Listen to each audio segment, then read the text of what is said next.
how wonderful to be here in this session with all of you from all over Latin America and the Caribbean. It's amazing to have got you together and very exciting. And thank you very much indeed for being here. And an amazing amount of work has gone in has been contributed by your individual academies of science, selecting you and bringing you here. And so there's been a lot of preparation, and it's lovely that we're here at the realization of the moment. And Emmanuel Charpentier, thank you very much indeed for being here as well. Emmanuel, where are you? Tell us where you're speaking from. I'm in my office in Berlin. And because of the time difference, and because now we are in November, so the light is going down and soon it will be dark. You always appear with this very, very white background. It's very clean and pure. Yeah, it's because my office is organized as such that there is a white wall that has a special paint on which I can write and on which I can also project. Ah, okay. And this is what I'm facing from my desk. But right now I'm on another table whereby this this wall is behind me instead of being in front of me. It's nice. And because I have an office that is a mixture between an office and a meeting room. So it's also set up as a meeting room. It's lovely that you've taken the childhood concept of scribbling on the walls. Exactly.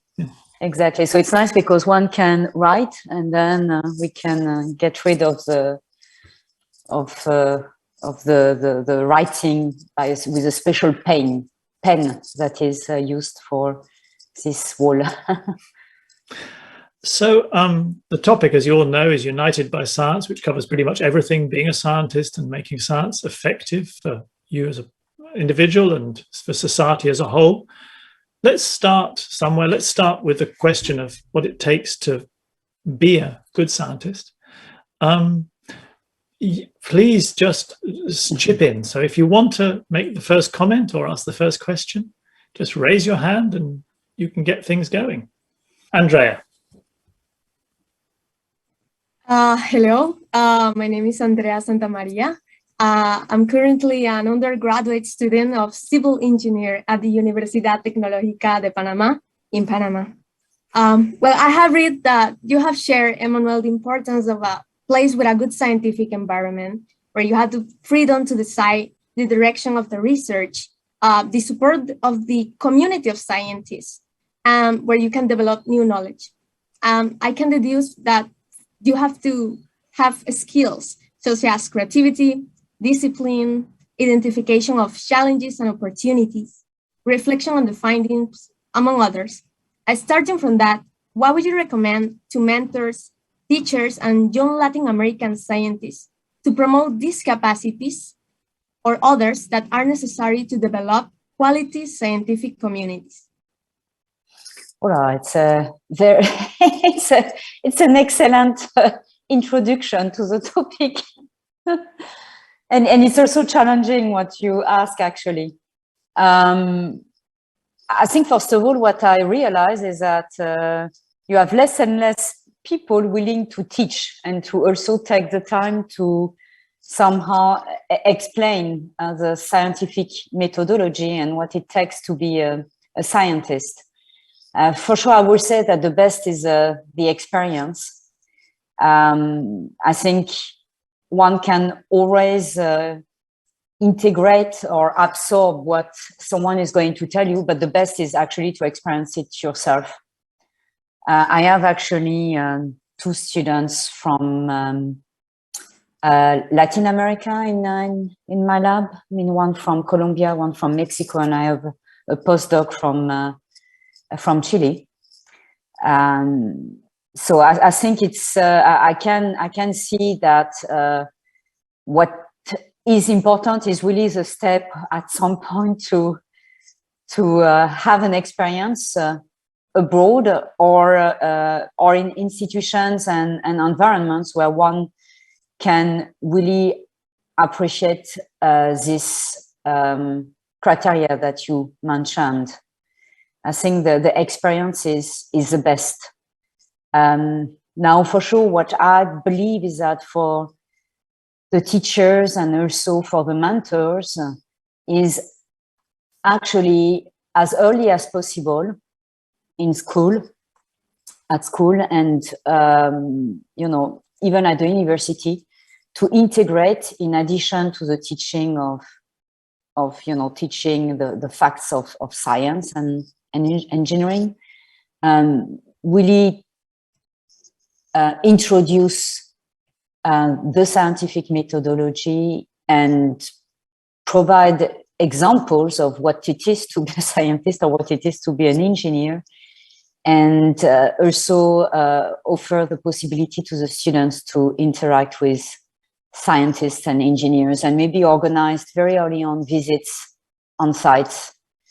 Then the students are exposed to science maybe too late, and then they are they are put in a context where a career in science is not shown in a very let's say sparkling manner, in the sense that the reality is that it's quite tough. But this was also in my generation. I was, and maybe you experience the same if you're at the universities, that everyone will explain you that a career in science is extremely difficult, that 0.5% of you will be professors, etc. And this is not specifically encouraging. And I think that with regard to what you said, there is a different role that mentors and teachers should have in having a language that is more positive and that highlights all the possibilities existing out there around science, even if it is not to be a scientist. So many things are happening in scientific communication, in scientific management, in everything that is application of science, new types of institutes being built. So there is really a chance to have teachers and mentors highlighting those aspects, so that you can be very excited in studying science and technologies, because you will see the high potential and value of what you do. A lot of my students and postdocs are the kind of entering my lab, and even while being in my lab, a little bit negativity, saying, yeah, we don't know what we can do, and we don't know what kind of job we will find. And ultimately, they all found a job within actually maybe a shorter time than what they were expecting. So there are lots of opportunities, and this is really important to mention. Thank you very much indeed, Emmanuel. Thank you, Andrea, for your question. Okay, we've got a lot of people to get through in our session. Andres Castillo. Okay. Well, my name is Andres Castillo from Venezuela. I am third year bioanalysis student. My career in other countries is called like biochemistry, clinic laboratory, from University of Carabobo, Venezuela. I want to follow your answer because I like it a lot. I think personally that being a scientist is a blessing, but in regards of those people who don't have the opportunity to get into the world of science because they have another important responsibilities like attend their families, work full time, and they don't have the chance to get into their passion.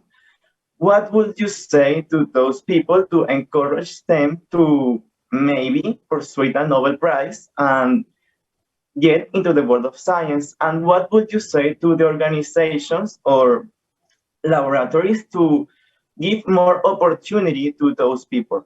That's my question.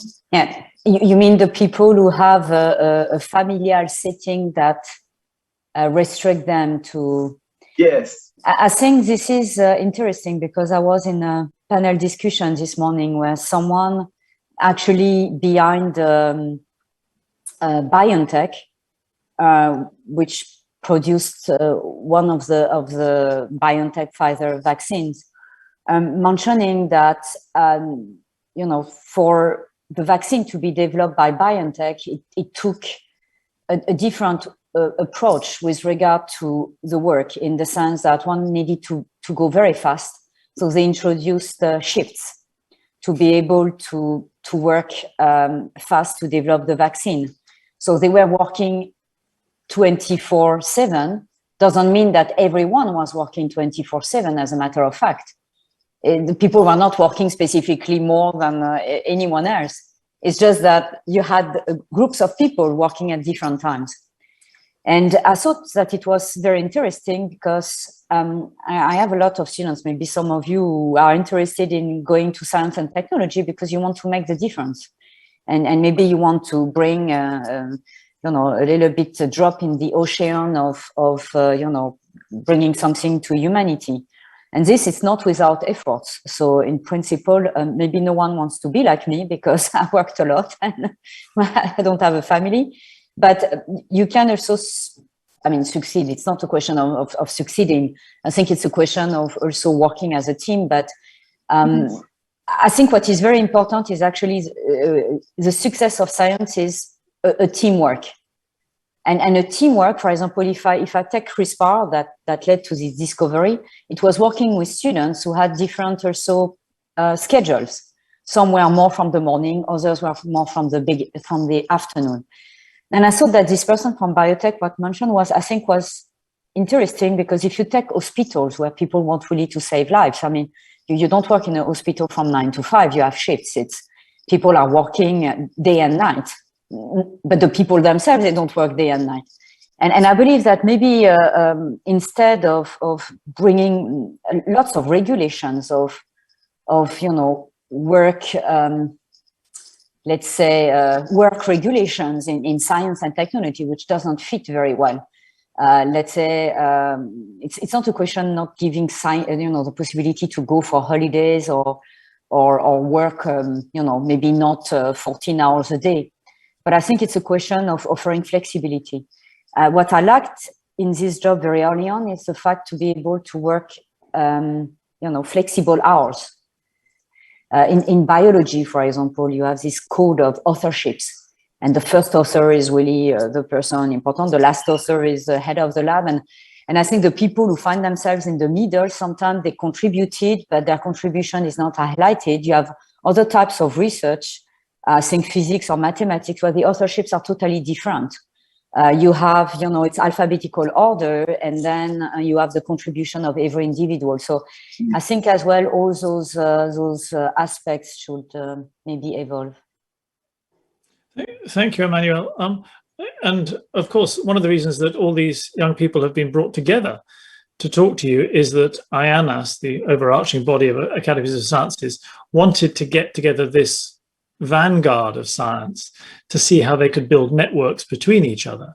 And, and that the supporting network that you're talking about is an extremely important part of science. So, and maybe we'll talk more about that later. Igor Oliveira. Hi, my name is Igor. I'm from Brazil. I'm a PhD student from in an environmental science and technology program, and I'm very happy to meet you all. And we talk a lot about how science and doing science is gratifying and how we can change a whole generation, but it's not very talk in the college and the academic community about another approach of science that student and research and scientist life is quite intense because it's full of demands, it's expectations and goals to be achieved. And this generates greater stress and affects the researcher's life. A Nature's article in 3 years ago publicated that 39% of graduate students suffer from symptoms of depression, and 41% suffers from symptoms of anxiety, while the general population is like 6%.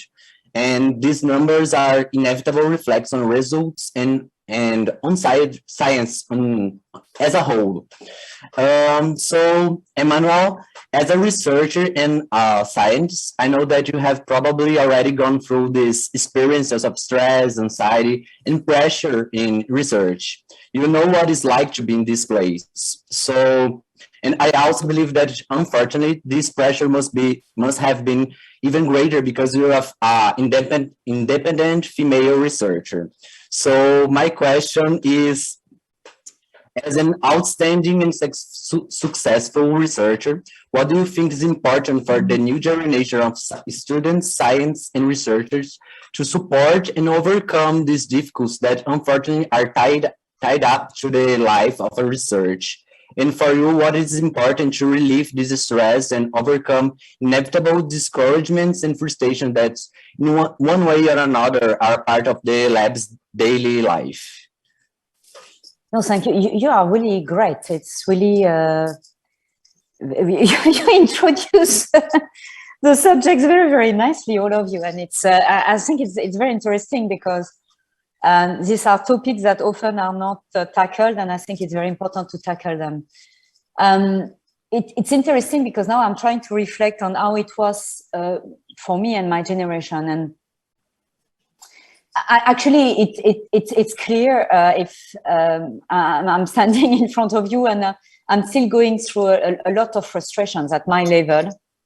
And certain aspects maybe I cannot talk about because maybe it will be not understood very well, because one will not understand why I have to go through what I have to go through being even a Nobel Prize laureate. But you know, one has to be very frank and saying that it's a field where indeed you have you know, a lot of let's say, even at my level, you know, so you have at your level the problem of dealing with a number of you dealing with maybe anxiety, depression, etc. And then the system selects some kind of personalities that then after evolved as a kind of maybe egomaniac and sharks. And then in this world, you have also to survive. But it's a point. Having said this, I think during my time, it was maybe less than now because the world was different. I mean, let's face it. I mean, the world, not the world, but the way, you know, us, I mean, me, I was starting my PhD. The World Wide Web was not existing. It was at the beginning of, you know, I started my PhD, my master in 91, 92, or starting my PhD in 92. Was, you know, if I wanted to read an article, I needed to go to the library and, you know, go to the computer, find the articles, and then, you know, go to the big book and go to bring the heavy book to the photocopy machine. And so for sure, I was making sure that I would read the article because it was taking me 15 minutes to just get this article and some physical efforts. And for sure, there were no emails, and yet, you know, you could do excellent science. Now, your generation, you're overwhelmed by emails, by PDFs, by information, and the fact that the science goes very fast. An experiment was taking a long time. When I was a PhD student, now you have kits, you have, you know, you outsource the sequencing of genomes. So the results are coming extremely fast. So you have data, you have, and I think the technologies have evolved extremely fast. And the handling of, and everyone is a bit overwhelmed by handling all those tools, whether it's communication and, you know, working tools. And this for sure affect, you know, affect a human being in a way. And for sure, it's quite some pressure on your side because you have to deal with everything. Plus, you're way more, let's face it, you're way more disturbed by social media and by everything. Me, when I was a PhD student, there was maybe the phone that will ring with a friend calling me and telling me, can we go for a coffee, for example, or for whatever reason people will call, or ordering something that will be by phone, but that's it. I could not be disturbed by a screen, by, Instagram, by everything. And even for us leaders, I mean, we are disturbed by a lot of, of things coming up to us. And I think I totally agree that at some point we cannot, teachers and the systems of universities and cannot, close their eyes, and they have to take this, this fact into consideration and maybe think of adapting, the studies and also what is asked to have the title of at least of a doctor. It's maybe less of a problem for a master student. And what I'm saying is very important, because the success everywhere, everything you will be doing, it's really working together, but really working together. And I have the problem that we have in a hyper, a hyper communicative world in a way.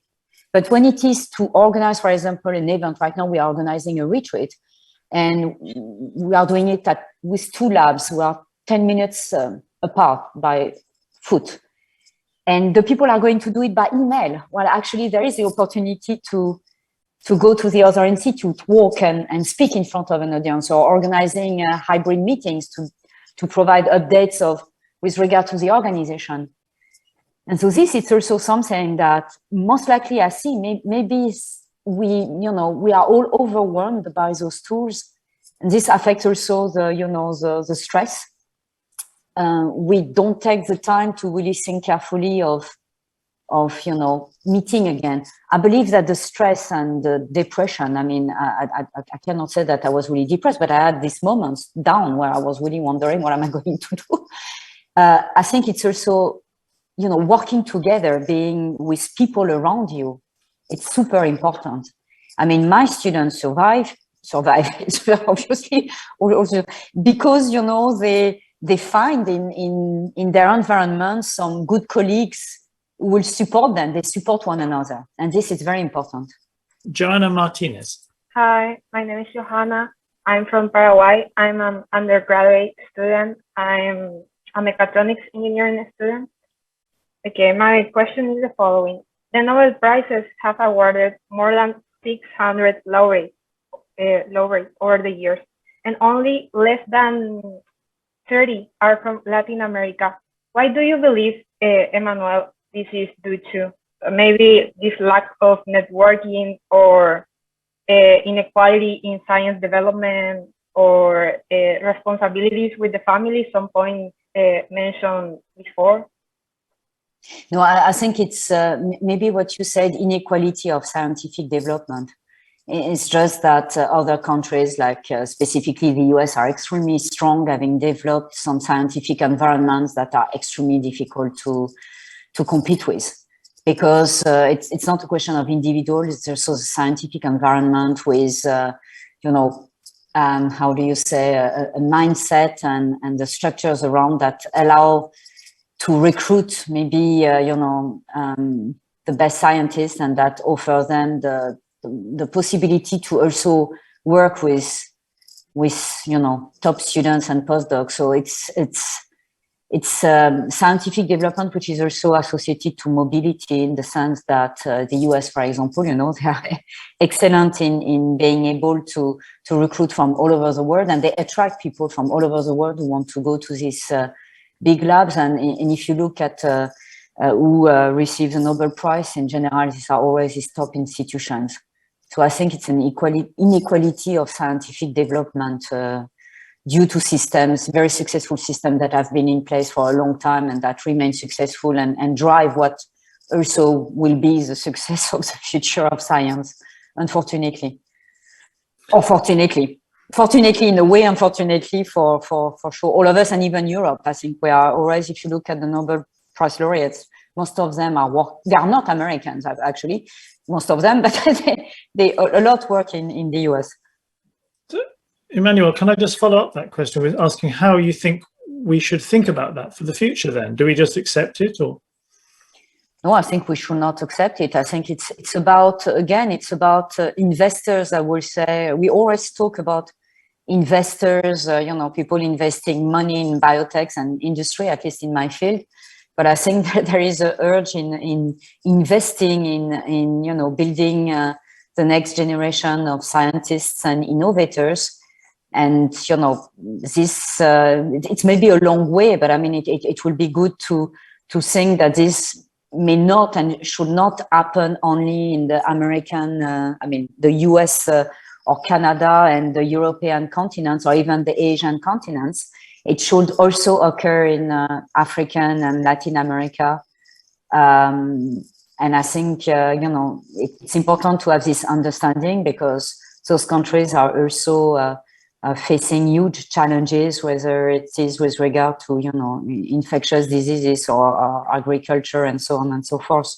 So I think it's, but again, it's complicated. I think the issue as well is that a lot of, the politics are bound to, showing success within a 5-year time, and this is impossible. So I think there is a need in having a vision that is a vision of half a century in a way, because it may take 40, 50 years to see a development of a macro environment that is sustainable. Maybe not 50 years to see it happening, but to see that it's sustainable and that it grows even further. Thank you. And time passes fast. We saw with COVID 2 years, and it's not like every one of us has really seen around major changes in anything with a dramatic situation. Daniela Cisneros. Hey, hi, Emmanuel. My name is Daniela Cisneros. I'm from Ecuador. I'm an undergraduate student in analytical chemistry.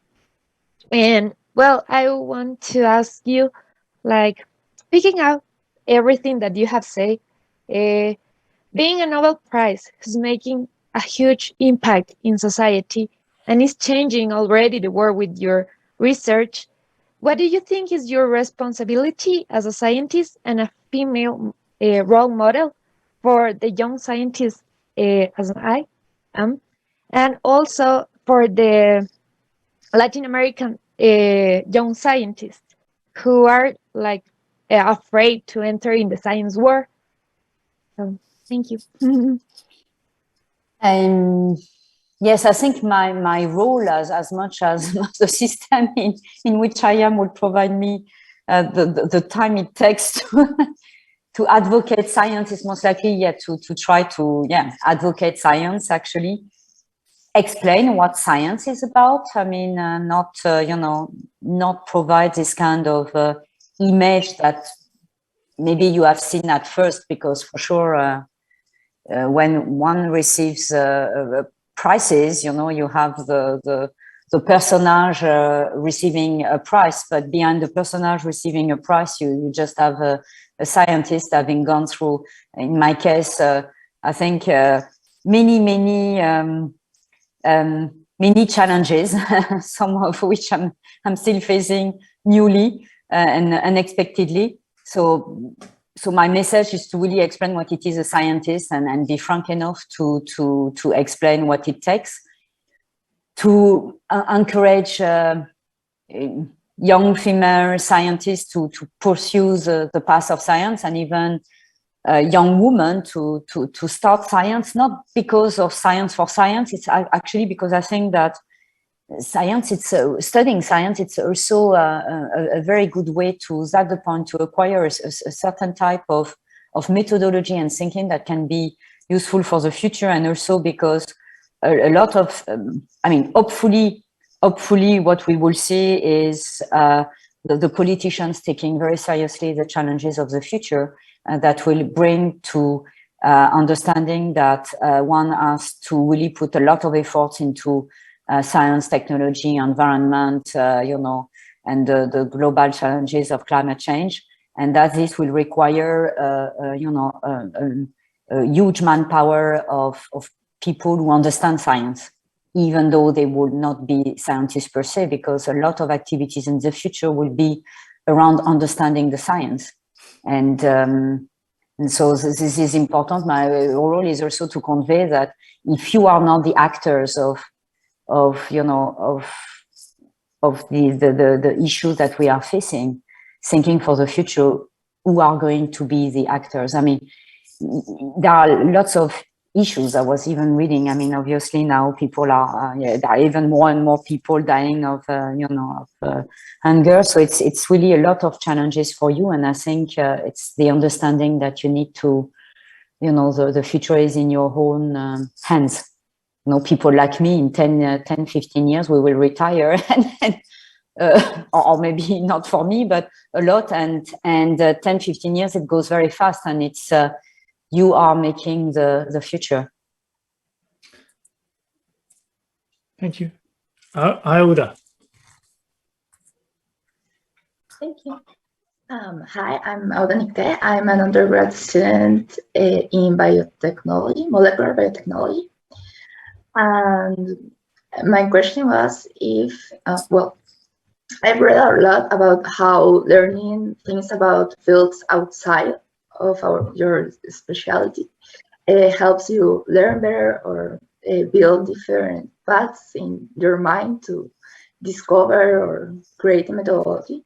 So I was wondering if you have any interest outside of your field in molecular biology, and if you have found that it has helped you in some way to be a better scientist. Yes, so thank you very much for the question. So initially, I was trained at the university as a biochemist and macrobiologist. I did my PhD on understanding antibiotic resistance in bacteria causing diseases in humans.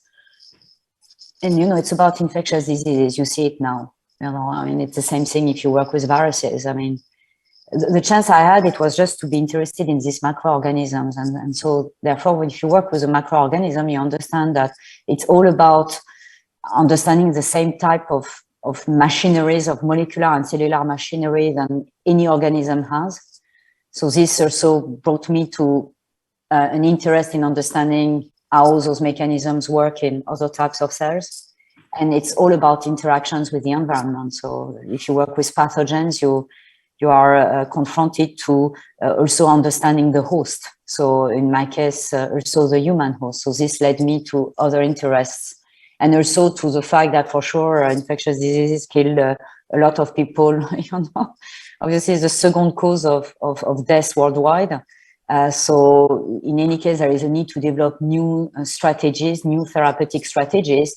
So this led me to also the understanding of how to develop research that would be fundamental, but will open doors to maybe new ways to treat patients and other types of technologies that also bacteria have evolved. So this was also, I was maybe lucky enough to work in this environment where I needed to understand a lot of different aspects in fundamental science, and also this raised also my curiosity of how it works in biotechs and industries when it comes to develop new therapeutics. And I was exposed to it very early on during my PhD, and also exposed to the clinical research, and also the research done at the hospital with for sure patients coming and being treated at the hospitals, and and the viral, or now you understand it, viral strains or bacterial strains being isolated from the patients and being studied.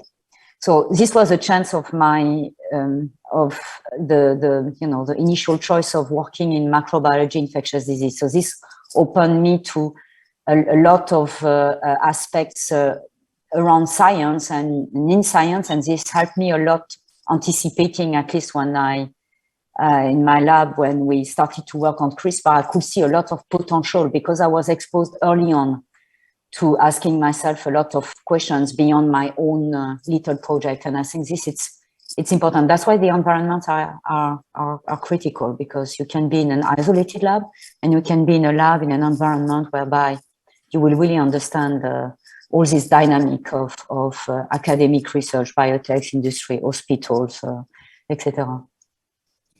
So, and I think it's important to, let yourself in a way,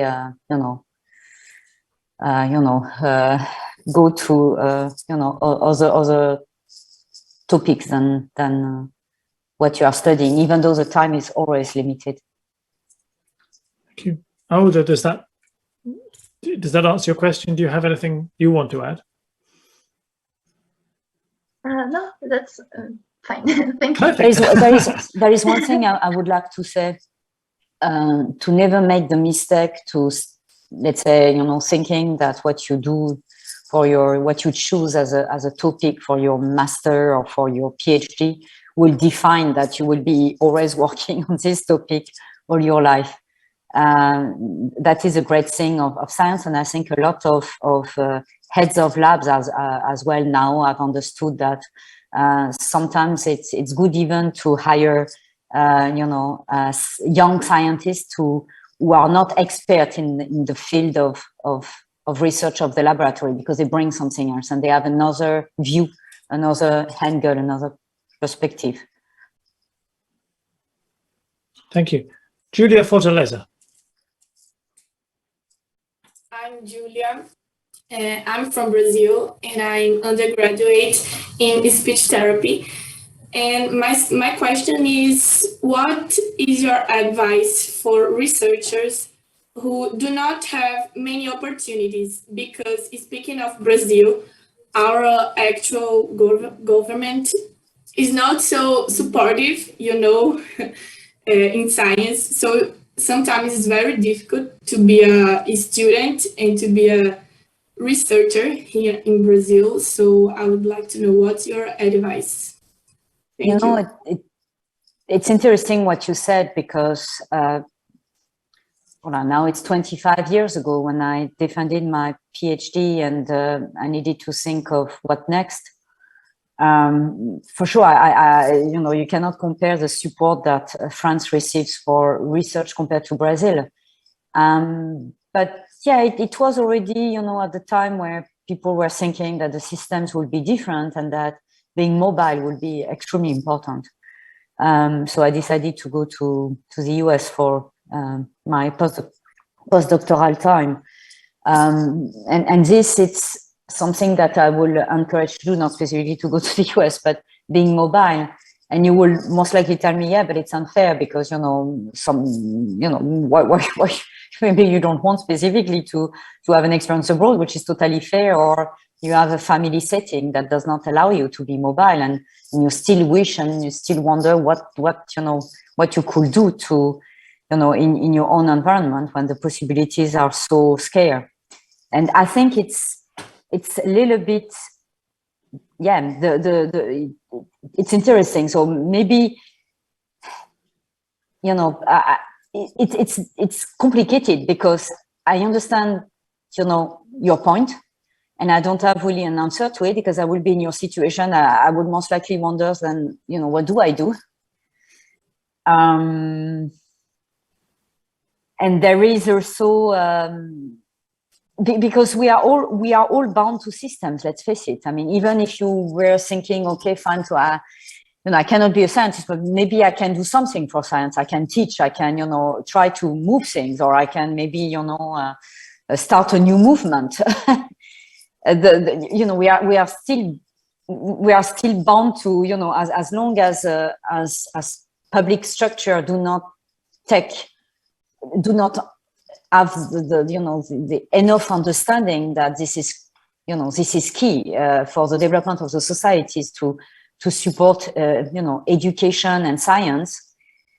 As long as this is not understood, then it's difficult for individuals to think that they can make the difference, even by starting some movements or some I don't know, demonstrations. And that's why I think it's important to maybe use the potential that you have to communicate all over the world, to also stand as a new generation, stand and shake the societies. I think maybe the structures, they need to see you complaining positively, but you know, actively. David Medina. Hey, nice to meet you. I'm David. Actually, I'm PhD student. Recently finished my PhD. My question is, I have two questions really. So one is, what is the best strategy to start collaborative projects and increase the collaborative network? And also, what is the best strategy in, search postdoc position or to applicate to postdoc fellowship at the moment? So the best strategy is once again understanding that we are, as a scientist, we are an individual on which a lot of pressure is put to, you know, to, in a way, I don't like this word, but in a way, succeed. This is, you know, I always say, you know, to have the luxury to continue in this field one has to, at some point, you know, go up the ladder. Because in academia, this is the only way to stay in science, is to, you know, to go up the ladder, assistant, associate, full professor. So it takes, in a way, to a certain extent, some, you know, failure, but also it has to be with success at some point. And I think this comes again with, you know, the right environment and understanding that as an individual, one has to look at what is offered around and take the opportunity of always self-reflecting on what is, you know, what do you want to achieve and what do you need to achieve what you want to achieve. And in principle, it always comes to, you know, participating in the social and let's say collegial life of an institute, not be isolated. And then if it comes to then after a project, a specific project, is, you know, learning to take the time to ask the questions. And when one asks the questions, have a methodological strategy to go on with the project, knowing that sometimes one path will not be the right way and one will have to go to plan B and plan C. And at every steps, self-reflecting to say, okay, can I do it alone with my people? Or can we do it alone as a team? Or wouldn't it be more efficient to you know, to interact with a scientist who's an expert in a specific technology that is necessary to answer a question, or that is an you know, in expert in whatever aspect that you know, is to answer the question. And I think this drives a little bit the need for collaborations, plus the networking and going to collaboration, to conferences that is not specifically as necessary in a way, but it's good to interact with people. Emmanuel, very briefly, do you have any rules for picking collaborators? How do you spot somebody you should be collaborating with and somebody you should? So I think, you know, sometimes one makes mistakes, you know, because you sometimes there are the let's say your colleagues in your own environment whom you know for a while, and all of a sudden you realize, oh, you know, oh, we have this, and oh, we will need this. Oh, but, you know, X and Y, whom we know very well, could help us with this. So then it's good because we know that, you know, it will work well. Sometimes it's just, you know, I would say, you know, these are just circumstances. We need someone, and we will meet, you know, at an event, you know, someone whom we think, you know, could be the person who would help, and the person is in front of us. So we are like, okay, fine, why not asking the person? And sometimes it's also through knowing, you know, reading and being aware of the field, and, you know, people who would also, you know, maybe, you know, approaching scientists and say, okay, I need to do this. Would you know some people who could help? And then some people help you finding the person, or you read articles and you realize that clearly this person could help and you reach out to the person directly. So it's a lot of proactivity, I would say. And one has to be proactive. People are not going to come to you, you know, systematically. So because people don't know often what we are doing in the labs in any case. So it's proactivity and always, yeah, this is a strategy behind as Thank well. you. Thank you. Alejandra Lopez. Hello, my name is Alejandra Lopez. I'm from Mexico. I'm a PhD student on chemical science. My question is, do you think the scientific community has changed since you were a PhD student to leading your own group in terms of the level of support of science and in terms of diversity among scientists? And if you think that there are still things that needs to be changed in the future for science and scientists? Yeah, so these are again excellent questions. So for sure, there has been a development in the diversity of scientists. The mobility has increased. The labs became more and more international. There have been a lot of developments of tools to really promote the mobility with regard to exchange of students or exchange of scientists. However, I have to say that with all the efforts of, you know, foundations, also the public sector, private sectors to put, you know, together programs that promote this mobility and also to promote, and this is part of the educational system, the understanding that, you know, it's good to be mobile and it's part of the scientific life. In another way, I will say that it did not change so much. If I refer to, for example, me being a European, having worked in different countries and having always been confronted to a lot of bureaucracy at the national level, whereby the mobility is actually not, it's simplified by, you know, the foundations and the programs who promote this mobility, but effectively when you arrive in a country, you're confronted to the bureaucratic system, or even though a lot of efforts have been done for students to you know, simplify their search for housing, it's not specifically occurring at the postdoctoral level or even at the leader level. And one finds herself or himself quite a foreigner in this setting.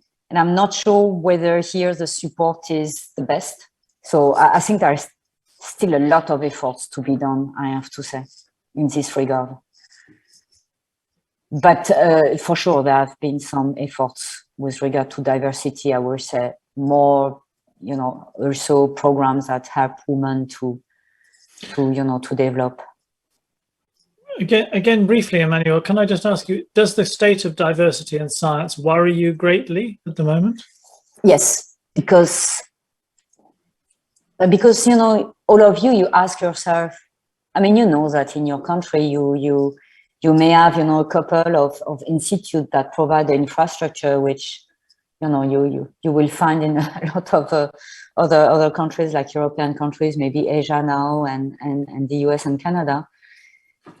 And for sure, there is, how do you say, that there is still an inequality of science development. And also, and it's not always easy to tell everyone, yes, I mean, you know, try to be mobile, because, you know, it's not easy neither to, you know, one can be confronted to apply to a lot of labs and have negative answers as well.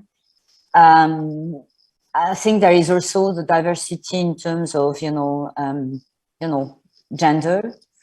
What you're concerned with and what you have expressed today is, you know, the concern on not being able to cope with what it takes and what it is, you know, asked to be a scientist with a family life or a reasonable personal life, where you would like nevertheless to enjoy life a little bit like other people, you know, who are not crazy scientists do. And and this brings also the fact that my concern is that we may lose some brains, and also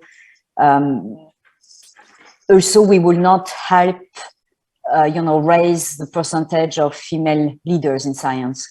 Having said this, I think the problem that you mentioned, it's not only girls who mention this, it's also boys. So the problem of family, of work-life balance, it's a female problem now, but also a male problem, because now I think men are also, which is good in a way, see their roles are being more involved in the development of families and education of the kids, and are also concerned and may not want to be the men working day and night and not seeing their family and not being able to share some time. So this is a shift of society and a change of generation, which I think one has to consider, and it's not that easy, because we see this develop very, very fast. Thank you. Jorge. Hello. My name is Jorge Andrés Castaño. I am from Colombia. I am a chemist from Universidad del Valle in Cali. I have a question to Professor Dr. Emmanuel Charpentier. Why does diversity matter in science? Why diversity matters in science? Because it's, it comes to every, I think, every field where innovation or creativity is requested, and even if you refer to the art area, the artists or culture, it's all about diversity. I think if you look in the old time, I mean, the stars were maybe not soccer players, but maybe they were, and even soccer players, look, soccer players, it's all about diversity. it's all about this. Otherwise, the French teams in nowadays, or the German teams, would not be winning, let's face it. So it's all about diversity. But in the old time, it was the same. I mean, the stars were the intellectuals, were the artists, and these were those people who were traveling around and who had the chance to travel. So I think the diversity is really closely associated to everything that brings the development of the humankind. We all know that to challenge oneself and to challenge oneself also as a group of individuals, this is through really interactions and confrontations to something new culture, new, how do you say, new environments. This is about it. And that's why the diversity is very important. I mean, and that's why the labs have evolved to try to get more and more international, because this is what brings, the how do you say, the novelty, and also different ways of thinking. It's about, how do you say, the diversity will bring better chances for success, and it's all about diversity of people, of cultures.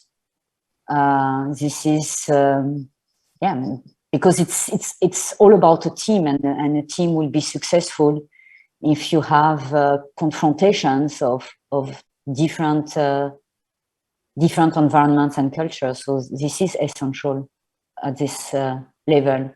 And the fact that I think the people staying always at the same place may at some point lose a kind of, let's say, not specifically interest, but another view. You always need to have people bringing new views, new questions, new angles. So that's why it's extremely critical. It's part of the success. Thank you very much, Emmanuel. And again, thank you everybody for your questions and comments. It's fascinating to listen to you, because of course the questions that are asked by you just reflect the universality of science, that everybody's asking the same questions no matter where they are, no matter under what circumstances they're trying to do science. It's truly one thing around the world. Tatiana Bonini, if I pronounce that right. Yeah, that's right. Hello, Emmanuel. It's such a pleasure to be here. I'm an undergraduate student in English language and literature at the Federal University of Jataí in Brazil. My question is, in the beginning of the dialogue, you said about there's a lot of information and science out there nowadays, and that got me thinking, like, since we are in a globalized world full of information, whether true or false, what is the threshold, the division from actually that separates science from misleading information? Like, what is the line that divides science from fiction? You know? Yes, I see what you mean, and for sure you have a lot of, as we know it, fake news or wrong information, or let's say, I would say, distorted messages with regard to science. Yeah, I think that's why, once again, it is critical to increase already at the level of schools for young scholars. Let's say, not only introducing even early on the facts of science as topics in schools for the very young scholars, but also working with the young students at school but this is not applying only for science, it's for everything. Know how to learn how to really navigate through the overflow of information that we are all facing. So I'm not sure whether this, because I have no knowledge about it, so I have no idea whether it's implemented in schools, or so trying to accompany the young people to also spend some time, let's say, surfing on the internet with them, and maybe providing them a kind of methodology how to find their ways, and what to take as a good information and what to take as a wrong information, because even though for those who will not study further than maybe whatever grade that brings you to school until 14, 15 years old, at least they would have had a kind of education that would allow them to learn how to deal the information, the overflow of data, and how to educate oneself. I think the issue is that in nowadays one has to, one is as a possibility, or is pushed to somehow, self-education, because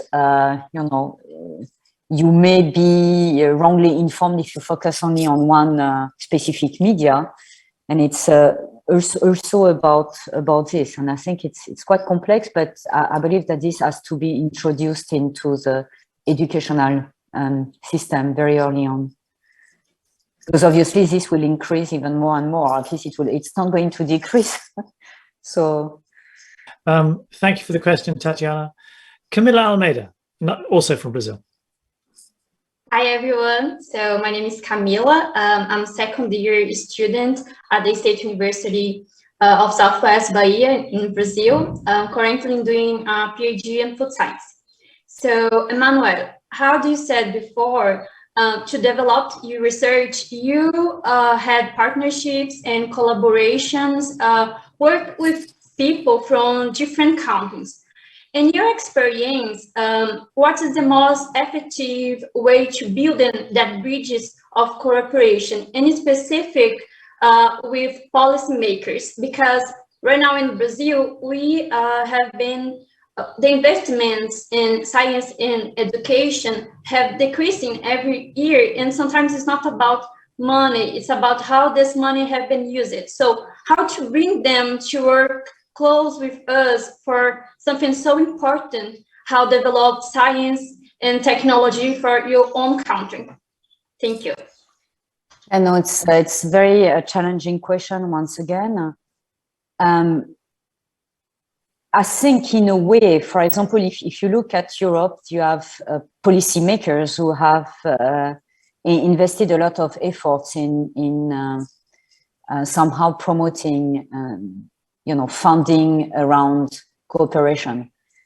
Sometimes maybe a little bit too much, because then as a single scientist leading a lab, the only way to survive maybe financially for some of my colleagues is to engage in a lot of networkings and collaborations, and this also it takes a lot of time, and sometimes it's a little bit forced, forced participation in a networking that, okay, fine, it may be helpful, but at the end of the day, people need the time to do the job with their students and postdocs. So I think I feel really sorry that surely to hear that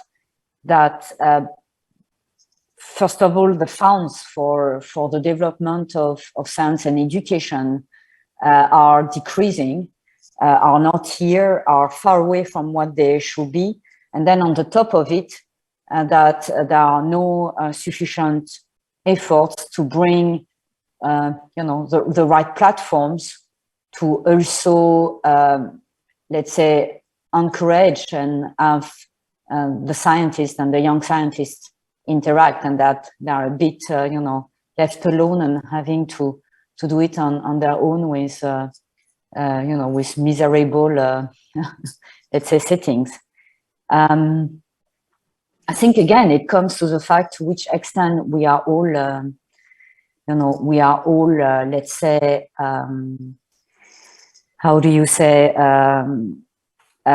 dependent on the systems. And again, the fact that if not sufficient efforts are done in certain countries, it's even, I would say, even more maybe discouraging, because for sure these are also linked to political decisions, why certain people are are ended to be elected. And this is also comes to the basic education of a population very early on, and quite, I think, maybe, massively educated to understand, maybe from the age of 6 years old to 14 years old, to which extent education, science, technologies, culture, and art is important. Because even those who would not have access to continuing, their studies will be maybe the next group of massive voters who should elect also politicians according to those criteria. But if they had no possibility within their education plus in their environment to reflect on this, to even ask themselves the question about this, then happen, and it's a little bit a snowball effect then. Can I ask, Camilla, do you have feelings yourself about what needs to be done to improve the link between scientists and policymakers in your own country or in the region generally? I don't know, sometimes I think the dialogue between the two groups is not working. And I'm trying to figure out a way to bring everybody together, because if it doesn't develop technology or science in your country, you're gonna have to buy that from other countries. So that's gonna be even more expensive than you do that in your country. So sometimes I'm trying to see what I could do as a student, how to help my professors to do that too. And I saw all my professors working so hardly to everybody have a good education here, even when they doesn't have conditions, using their own money sometimes. And it's difficult to realize how that cannot bring interesting to some policymakers for something so important. So it's a very hard situation, and I was wondering if with the experience Emmanuel already had to work with so different people from so different countries, maybe we could find a way to bring the conversation. But I think be here today, it's a wonderful way to bring that question and start to thinking about solutions for that, for sure.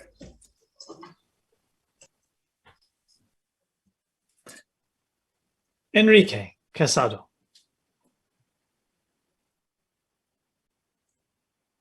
Hello. Hello. Hi. Hello, everyone. Hello, everyone. It's a great honor to me be here. My name is Enrique Casado. I am PhD student from University of Camagüey in Cuba. Science sometimes is very complicated and difficult to understand. In my opinion, science needs to establish a dialogue or a conversation with people in order to they can understand the impact of our science and actively participate in the decision we make about it and its application also. Professor, my question is, how can to bring science closer to people? Thank you for this opportunity. Yeah, how can we bring science closer to people? At least the pandemic that we are experiencing right now has allowed to bring, maybe to a certain extent, science closer to people. Maybe the message has not been conveyed. I think the message has been conveyed, but not maybe understood enough that how lucky are we to have had not only one, but multiple vaccines developed so fast. And that this is just thanks to all the development of science over the years. The vaccine was not developed like this, from scratch within 1 year. It's based on technologies which have been around for several years. And the understanding, at least with the RNA-based vaccines, that is one of the vaccines that have been successfully developed. It was a new type of vaccines that has been, very fast, let's say, implemented because of the challenge of the pandemic, but based on different technologies that were existing before. So it was combining the technology and trying to make it work.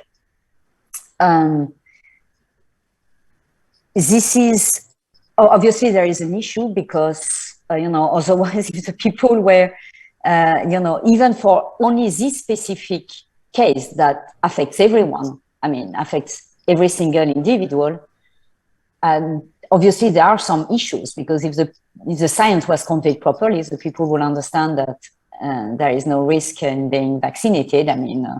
Obviously, we all receive vaccines when we are kids, and we all receive vaccines on a regular basis against certain diseases. No one of us were, at all concerned by the vaccines that we had received before. So there are also false fears and false issues that are conveyed. It is difficult to control, specifically with the pandemic, where maybe you have, some fears that are, associated to, sociological matters, when there is, an overall population dramatically affected as we have experienced. I think, again, it's about, it's a combination between scientists who certainly, unfortunately, don't have the time to communicate and maybe should take more the time, or the systems should, acknowledge the fact that if some scientists take the time to communicate, then they should, it should be understood that then they may, take have less time for their research, and it will be good. The fact that, yeah, the media have also their, you know, their role, the politicians have their roles. So for sure, a typical scientist will say that a politician does not understand, you know, much about even the basics of science. We have seen this maybe with COVID, the media neither. So I think, again, we can tackle the issues short term, right? But in the long run, I think it's all about communicating properly and massively every year, I think, to young students, you know, whereby it's part of, you know, of having learned how to count, having learned how to read. I think we have also realized it's beyond this. I mean, the school does not teach to be, you know, to be collegial, to be part of, to be an active citizen, a participating citizen. Let's face it. I think we were all extremely passive in what has happened for COVID-19. We were even not asking, you know, ourselves the questions whether we could, you know, help more around, whether, you know, a neighbor was affected. So I think it comes also around this. I think we are all, you know, extremely focused on our phones ourselves, and we, you know, the word is, again, it's a mixture of so many things now that are possible, and nothing is happening. You know, people can meet now, they can do things together, they can change the world fast, but for whatever reasons, the systems are too slow, and the people themselves are completely inhibited. And I think that is, and they are brainwashed with, I think, stupidities. And I think this is, you know, that is a huge issue. And again, it's about science, and I mean, it's about education first. Thank you. Holly True. Hi, my name is Holly True, and I recently completed my PhD in marine ecology at the University of Barbados, or the University of West Indies in Barbados. So I also wanted to ask a bit about the link between science and government, but I more wanted to ask about the role of scientists in presenting scientific results to then form the basis for policy development going forward. And in ecology, and especially in the marine environment, this is a big topic. And my experience with this is that even when science is funded, which may not happen, then the results can just be filed away and not really used for anything. And also that dealing with governments can be quite a difficult process that takes a long time. And a lot of scientists prefer to spend this time actually conducting research. So the balance between having this research then applied can be difficult to find. So I wanted to ask if you've been involved in this process of presenting results to direct policy decisions, and how receptive have you found, you know, these results? And also, you know, going forward, do you think that there's ways that, you know, that they can be presented or, you know, conducted that would make them easier to apply in these kind of positions?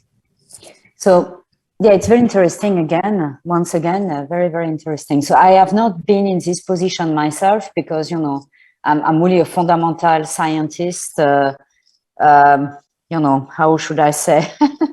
Doing science that is maybe difficult to convey. I have been involved for sure with regard to the CRISPR discovery. I have been invited, for example, in Germany, in this kind of think tank groups that are existing at the parliament to explain, you know, nevertheless, where the technology comes from. Also in Sweden, I have been exposed to this, and also with regard to, you know, let's say, conveying to the politicians the importance of basic science, the importance in understanding that, you know, there should be better structures that maybe should not come from public funds, by the way, that will connect the science and the application of the sciences, and then all the ethical issues and the regulations behind, a science that would have had the chance to be applied. But I think what you refer to policymakers, it's very much either, the developers, let's say, developing more at the later stages products that are maybe more the scientists being in this setting, or everything related to epidemiology or facts with regard to, what is happening in the environment. But for the environmental issues, but it comes to indeed what you said, the data. A lot of data are produced. We have seen this also with COVID, a lot of statistics, a lot of data. Often the data are lost. Also interesting speaking, and this happens to a lot of fields, even in my field, in the field of, of computer sciences. You have a PhD student who's going to develop, for example, a software, and it's going to be a great software, but, the PhD student leaves, and then this software is, is left, in a lab and not maybe picked up forward. Or a lot of data are analyzed or produced, whether, for example, it's at the epidemiological level, and maybe not enough, not shared properly, not made publicly available sufficiently. So you have a lot of data produced, and they are a little bit, end up being in the garbage or not so much exploited, and also not being understood by policymakers, because they are not also followed up, and there is no strategy for what will happen with those data. So if I understand well what you are asking, I don't have really a solution else than yeah, we are living in a world of where we produce data. In my field, we produce data even more and more now, extremely fast, and big data. And I think everyone is a bit lost with what to do with those big data. I think there is a lot of issues as well. We have seen this also with COVID, the protection of personal data. This became a huge topic in Europe. The data protection, it's a topic in itself in the Max Planck Society where I am, but this blocks everyone in a way to let's say, it's not about not protecting the personal data, but it's about realizing as well that with implementing this data protection, it increases the fears of everyone to release data. But at the end of the day, let's face it, everyone can hack into, our cell phone, etc. Even the cell phone totally shut down and have access to our old data. And at some point, who cares about, maybe our own data when it helps, at least with regard to clinical data, for example, to allow to really use the potential of the epidemiological data to really help the development of new therapies. So you have also a difference in cultures. I think in the Nordic countries in Europe, for example, there is more openness compared to Germany or France, for example. So you have also cultural issues. So it's complex, because then you have also among all those regulations and policymakers, it's all about regulations. And it's all about regulations that are also different from one country to another one, sometimes in the same country, different from one state to another one. So it's a very complex issue, but it has to be indeed addressed for the future. Thank you, Emmanuel. Thank you, Holly, for the question. I'm afraid we're really out of time, so I just want to go to our last person who hasn't spoken, Juan Manuel Rey. So over to Argentina for the last comment or question. Hello. Yes, I'm Juan Manuel Rey. I'm a PhD student in chemistry from the University of Buenos Aires in Argentina. And my question is about publishing, because so many times the success is measured in terms of how much publications do you have and in what journals they are. But do you think that some scientists may have some preconceptions about other scientists? I mean, if a publication comes from a new group or a university or a country that doesn't have much recognition in that field. And in that sense, what do you consider that can be done in order to reduce this inequality? I don't know, for example, using anonymous submission of publications or something like that. Thank you. Yeah. So again, it's an excellent question. So I mean, you said it. I mean, let's face it. Surely, you know, the field, at least in my field in life sciences, is such that you know, we are very judgmental towards a scientist. You know, according to you know, her or his publications. The field has evolved with, you know, quantity being important over quality, maybe, and surely a bias with regard to the journal in which the studies are published, with for sure, let's face it, some you know, some advantages for some teams, you know, renowned teams or teams, you know, which are working in top institutions to have, you know, an access to high impact factor journals way easier than a team of researchers which is in the middle of nowhere and not known or too junior. What you mentioned is yeah, one of the ideas where this could be tackled. I believe that maybe a way or so to stop this kind of let's say publication battles that is happening is maybe to, you know, as I said, one way could be to not have any longer the first author and the last author, but alphabetical order of participating members with just a very quick, you know, how do you say, extremely brief explanation of what was a contribution of the authors. This would be most likely healthy. Another healthy aspect, as you said, is maybe anonymous submissions, actually. Even though maybe sometimes one will realize because of the style or because an introduction referring to, you know, the former work of the lab, one will realize from which lab it is, but one may not know, you know, whose collaborators, you know, are involved. And that also could be maybe a good way. And let's face it, you know, it's again about human beings. This also goes along with people who are, you know, how do you say, applying for grants or fellowships. You know, for sure, it's. I always try to be impartial when I, you know, when I review grants or papers, but not everyone is as such. And you know, if you know the, let's say you realize that the applicant, you know, has maybe had, you know, an experience in a lab of a colleague of yours or a friend of yours, so, you know, you are a little bit, you know, biased. And there are networkings, let's face it. Me, I tried to escape this. That's why I moved a lot around. And I was trying to confront myself to new environments where no one would know me particularly. And this has helped, at least me, in feeling that, you know, how do you say, I would evolve my own way independent of, you know, maybe politics.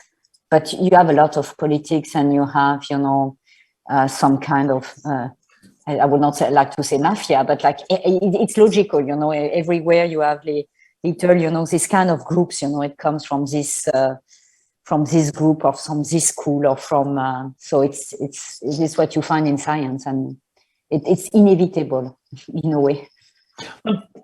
Unfortunately, we really do have to stop because our producers will be desperate to get on with the next session. But Emmanuel, just 20 seconds on that, on your mobility, because you have moved lab an amazing amount. You do up sticks and go to somewhere new.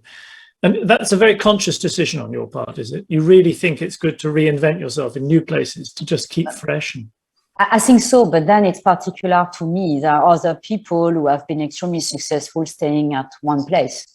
So it's just that me, I needed this because me, let's say my how should I say, my resistance to systems or to issues that I may find is limited. So at some point, specifically if I see that the system that I join actually does not allow me to develop, and this has been repetitively, I mean, to develop to a certain extent. But it's interesting. It's interesting your self-knowledge about what will allow you to develop and what won't allow you to develop. Very important, I guess, for us all. It's a very difficult thing to have, but it's important if you can find it. It's Let's put it that way. At some point, what is important is that it's about self-reflecting oneself a lot and figure out, can I really develop the way I want in the system? If at some point it's not possible, then I think it's better to leave, to not, you know, be too, let's say, frustrated. Okay, that seems a good point to stop at. I simply want to say thank you to you all for being here and for taking the trouble to come armed with such brilliant comments and questions. And of course, me, I would like to say thank you. I think this was it was an amazing questions. And I think this was the best I ever experienced in terms of diversity of questions, and the way you were prepared. It was extremely impressive. Very nice. Thank you very much, everybody. Okay, well, afraid we have to say goodbye, but thank you. Bye now. Bye. And good luck to all of you. Good luck to all of you. Bye-bye. Bye. Thank you. Bye. Very much. Thank you so much. Glad to meet you. Thank you. Thank you.